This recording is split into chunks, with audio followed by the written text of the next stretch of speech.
these things impact longevity and quality of life. And the headline finding from this study was, for every standard deviation increase you have in curiosity, that's 7 extra years of your lifespan. Wow. So you might think this is great for my company, you might think this is just great for my career, but it's also just great for you personally, because everything we know about long life and long quality of life suggests that we need to have neuroplasticity, we need to be curious, we need to constantly be learning. So that leads to this question, like, how do we do that then, right? Am I just born more curious than others, or can I learn it? Well, what we know from my research and from a lot of others is that, yes, all of us have some level of sort of innate curiosity, but curiosity is highly situational. So when you come into a setting, if there are people there that are inviting you to be curious, you're more likely to be curious yourselves.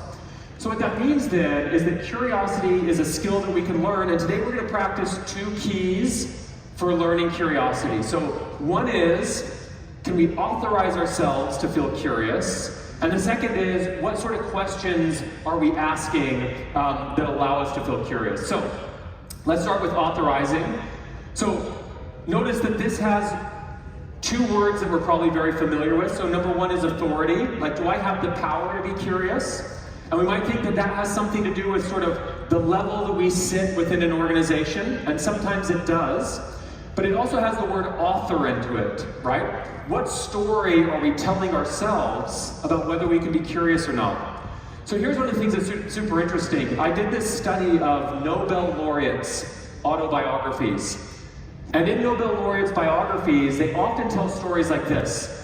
When I was 8 years old, I had a teacher sit me down, and the teacher said, never stop asking questions. Or my mother sat me down and said, never let go of your curiosity. So you have quotes like this from Einstein, and he's lying, right? Like, he has lots of special talents. But he says, I have no special talents, I'm only passionately curious. Notice that he is authorizing his curiosity here. He's telling himself a story that allows him to be really curious as an individual. Now, some of us are not going to be as provocative as Einstein, whether it's the bushy mustache and the crazy hair, or it's just like announcing to the world, I have no special talents, I'm just curious. Like, this might seem a little much for us, but what we've done in a series of studies recently is we've looked at what happens when we authorize our curiosity in smaller ways. So for example, we took the entire data set from Twitter in 2021, and we looked for any time somebody used #curious, and they asked a question. And then for those same people that had used the #curious, we looked in their Twitter feed. This was back when it was called Twitter, so. We looked in their Twitter feed and we found, did they ask a different question that year where they didn't use #curious? So what you're seeing is, there's one moment where they're saying, I'm asking because I'm curious, and there's another moment where they just ask the question. What we find is, when people authorize their curiosity, when they just add that little bit like, I'm asking because I'm curious, they get twice as much reaction. There's double the amount of likes, and there's double the amount of responses. Now, we replicated the same thing on Reddit. So people that are asking questions on Reddit, if they ask a question that has something like, I'm asking because I'm curious, or I wonder if, or I'm really interested, then all of a sudden their engagement goes up. So we thought, this is super cool. We can see this on Twitter, we can see this in Reddit. We ran a business case competition where we partnered individuals, a person in the competition, and then a mentor, an advisor. And we randomly told the people in the competition one of 2 things. We either said, listen, your advisor doesn't have very much time, so just be very direct in your questioning. And with the other group, we said, your advisor wants to help you. It's really great if you show you're curious when you're asking them questions. So what we found is, the people that were told to be direct, they would just say, can you give me insights about this? What can I do better? How can I make this better? And the advisors would give them advice. And then the other group, they would say, I'm really curious. What do you think about my presentation? I wonder how I could make this better. I'm really interested in this niche industry. What can I do to better represent what's going on here? Here's what we found. when people authorize their curiosity just by adding things like, I'm curious, to a question, the person working with them rated them as more competent. So, ooh, it sounds like you're better at your job. And they also said that they were more likely to want to work with that person again in the future. So when we tell people that we're doing something because we're curious, it has this humanizing impact on the other partner where they actually want to engage more with us. So you can think about these two questions. They're exactly the same, but the second question is going to have a much greater impact because what you're doing is you're not treating the other person like they're a library of knowledge, right? Do you know what the future trends are in my industry? Well, yes, I do, but like, do you want to just take the book out of my brain? Versus, I'm curious, do you know what the future trends are in my industry? And what you're signaling to that person is, I have this human desire, and you're a human being, and I want to connect with you. And this is why people feel like you're more competent when you're curious, and they enjoy the relationship a little bit more.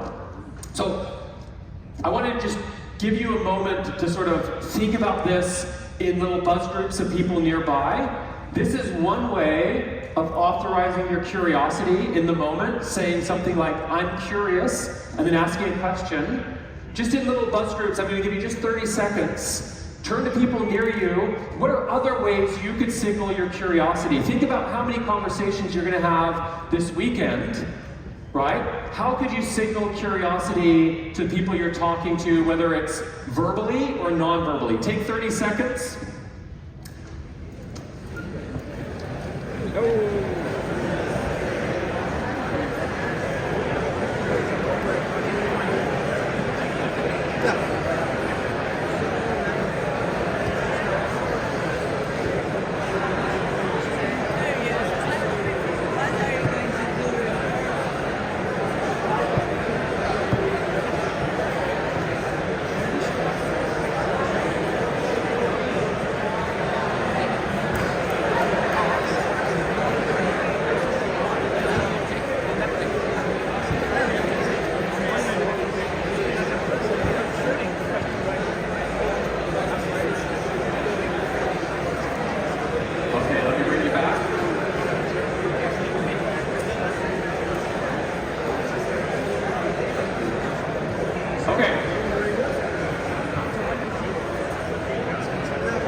See, now I've got you too curious. All right, let me bring you all back. Let's come back together as a large group.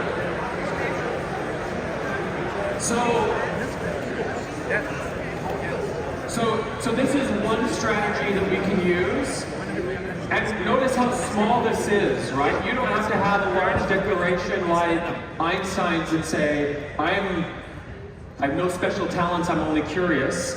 You can just add these little phrases into conversation and it has an amazing impact on what's going on. Now what you don't want to do is you don't want to like come into a meeting and you're like, why did you get that wrong? I'm asking because I'm curious. Like, that's not going to save you. That's not called curiosity, that's called manipulation. So this is one way that we can encourage our curiosity and practice this as a skill. And hopefully as you were sort of sharing with each other, you thought, oh, that is actually something I could say. I do feel that. The second is, and we've seen this sort of throughout the day already, we can ask a better question. So very often we can sort of behave ourselves into feeling curious by asking better questions than what we start with. So we saw that with the IKEA example, right? Where they started off and they asked the question, what should we do as the dominant force in this industry? And then later on they shifted that to, what could we do?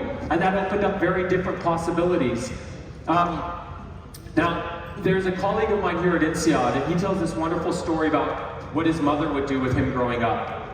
So, you're going to take your child on a vacation, right? So you pack everything up, you sort of pick the destination, you get the child in the car, you start driving, and within 5 minutes the child asks you, are we there yet? See, we all know, right?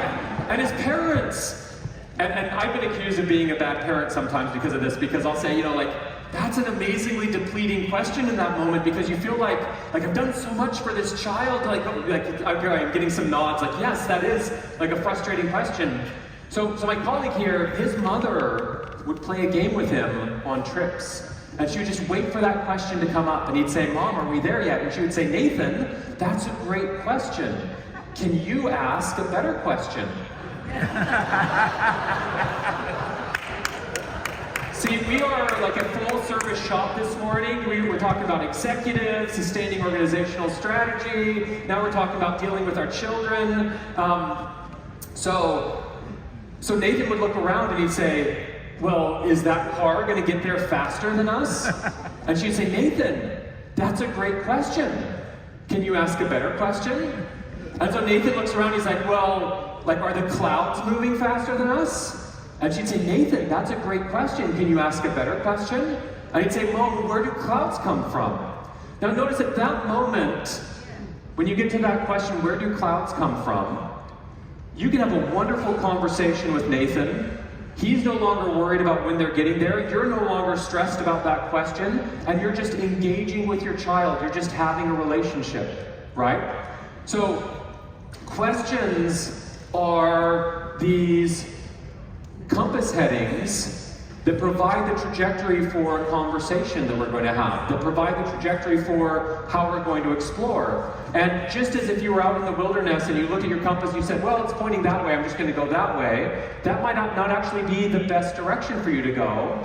It's worth it to explore a little bit and say, what is a better question? So let's play with this just a moment. What do you think is going to be the most frequently heard question at the reunion this weekend? Wait, what is it? Are you still working? Okay, yeah. That's a good one. What's another one? Retired, did you retire? What's another one? How are your kids? Okay, so here we've got two, all right? Are you still working, and how are your kids? And those are good questions, right? But we can play the same game, right? Can you ask a better question? So here we're back with Einstein, right? He said, if I had an hour to solve a problem and my life depended on it, I would spend 55 minutes to determine the proper question. Now, I'm not going to make you spend an hour coming up with a better question. We're going to do it a lot faster than that. So, there's this wonderful study, and this is what we do as scientists. We take really cool ideas and then we wrap them in something that makes it impossible for you to understand what's going on, right? The experimental generation of interpersonal closeness, a procedure, and some preliminary findings. Wow. This study is popularly known as, and this is a much cooler title, the Love Study. Ooh. Okay. In this study, they randomly paired up young men and young women, and they asked them to ask 36 questions to each other. The reason why it's called the Love Study is these questions were designed to get people to get to know each other better. At the end of asking these 36 questions, one of these randomly assigned couples fell madly in love. And they invited everybody else in the experiment to their wedding, including the researchers. Now, years later, this was published in the mid-90s, years later there was a New York Times columnist. She had just ended her relationship with her boyfriend, and she thought, I wonder if science could help me out here and get me into a better relationship. And she found this study, and she began asking all her dates these 36 questions. And very quickly, she found somebody and she fell deeply in love with him, and she wrote an article about it in the New York Times. It is the most shared article ever written in the New York Times. And what happened then is it popularized this idea that there are 36 questions to fall in love. Now, recently, we actually use these questions inside an organization. So, a large, Silicon Valley Fortune 100 organization came to us and they said, Spencer, we've got the best software engineers in the world. The problem is that they're better relating to their computers than they are relating to each other. And at some point every year, all the code they write, they have to integrate that with each other, so they need these relationships as a bridge to make the work work. So we said, okay, we'll help you out. And what we did is we randomly assigned all these engineers to conference calls with each other, and we gave them some of these questions from the study. We just gave them 5. But what we wanted to do is we wanted to test this idea. Some of us believe, like at work you should just talk about work, and then you can talk about life outside of work. And so for some of these groups we gave them work questions to ask each other, and for other ones we gave them life questions. So for example, the work questions on the left, what would constitute a perfect day for you at work? And on the right, what would constitute a perfect day for you? They allowed us to record all of these conversations, so we had 500 pairs. We recorded all the conversations, and then a month after they did this experiment, we sent them a survey and we said, have you had any further contact with the person that you were paired up with? So here's what we find. If you just had the conversation, you were more likely to trust the person and feel less anxiety reaching out to them again. But it was only the people that had asked each other the life questions that had spontaneously chosen to reconnect. They're just better questions. They allow us to see each other's humanity a little bit more. So here we go. We're going to try this out right here. These are the 5 questions that we used. And what I'm going to allow you to do is you're going to turn to the person next to you, and I'm just going to give you a few minutes, and you're going to ask each other this question. Is there something that you've dreamed of doing for a long time? Why haven't you done it? All right? I'm just going to give you 5 minutes, so turn to the person next to you, ask each other this question. Let's see how these conversations go.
things that we want to do.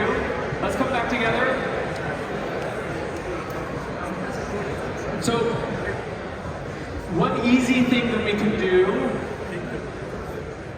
to sort of enrich our experience this weekend is to just have a couple better questions, right? And actually, after I conducted this study, I found that like it's nice to just have these sets of questions handy, sort of, in my mind.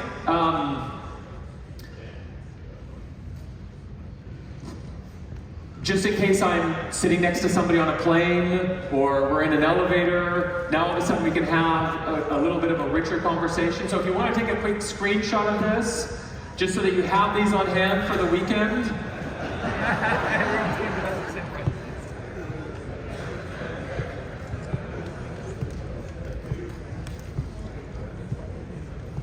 Okay.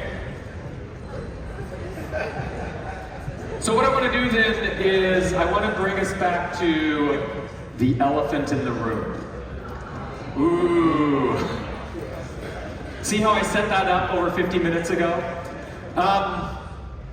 So the Houdini thing was super interesting to me because magic is almost designed to get us curious, right? Something disappears and then it reappears and we're thinking, how did they do that? That was so great.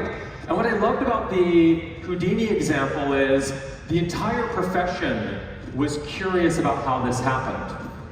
And about 50 years after Houdini died, there was a nephew of a British uncle. And the uncle had sort of had, a mixed career. He'd struggled with alcoholism. He'd sort of only been friends with this nephew. He'd sort of ostracized the rest of his family. And he passed away. And the nephew was going through his effects, and he found this journal. And in the journal, there was this drawing of a box and a donkey, and then there were some notes about this American magician named Houdini. And what he discovered was that his uncle had actually been a designer of magic tricks, and he had sold this trick to Houdini, and here were the schematics to explain exactly how Houdini had done the trick. Wow. And what had happened was, on the stage, just because of the sight lines, Houdini had constructed a box that looked like it was a square, but because of the way our eyes use foreshortening, it actually wasn't a square. It had a corner that went back farther, and so when the elephant was brought into the box, and then the box began to turn, the elephant was led back to this deeper corner, and when the box was turned back around, it looked like it was empty, but the elephant was still there. Pretty cool. So what we wanted to see was, what impact does it have when you're curious about this versus when you're not? And we actually did an experiment where we told people about this magic trick, and for some of them we told them right at the start, the elephant was always in the box. And then the other group, we said, how do you think this happened? And they made a guess, and we told them, you're close, but you're not there yet. And nobody guessed it, nobody figured it out. But what we did then is we asked them, generate your own idea for a magic trick. And here's what we found. The people that knew the answer, they came up with the lamest magic tricks, right? It was always like, do something else with an elephant, do something else with a box. But the people that weren't told the answer, that were still curious about what it could be, they began to think, okay, so he made an elephant disappear. What if I made a dinosaur disappear? So you can see that they're sort of on the same track, but they're beginning to think maybe a little bit bigger, a little bit crazier. And then they'd say, oh, but dinosaurs aren't alive. So what if I made the bones of a dinosaur disappear? And then say, well, what would be even cooler than that is, what if I just had the bones on the stage, and then the dinosaur began to dance? And now you see at that moment, they've created an idea for a magic trick that's dramatically different than where they started, because their curiosity allows them to keep stepping forward and keep trying new things. And we actually hired professional magicians to rate the creativity of these different magic tricks. And lo and behold, the people that were not told how the elephant disappeared generated more creative tricks as rated by these professional magicians. So what this begins to show us then is that curiosity allows us in these dramatic ways to keep expanding our thinking. Whether it's, how can I do this a little bit better? How can I engage with my child in a different way? What are romantic questions I might want to ask somebody on a date? Or what are strategic questions I need to be asking as a senior leader in my organization? And just as sort of a summary, today we went through this idea that our brains need patterns to make sense of complexity, but the world is always generating new complexity for us. So we need curiosity. We need to constantly ask ourselves, do I have the right pattern? Is there new patterns emerging that I need to pay attention to? Curiosity sustains your future. And the way then that we can grow our curiosity is we can authorize ourselves to be curious by the stories we tell ourselves and the cues we send to other people in the moment that tell them that we're engaging with them because we're curious. And we can behave in ways that make us more curious by asking better questions. And with that, I hope you all have an amazingly curious weekend.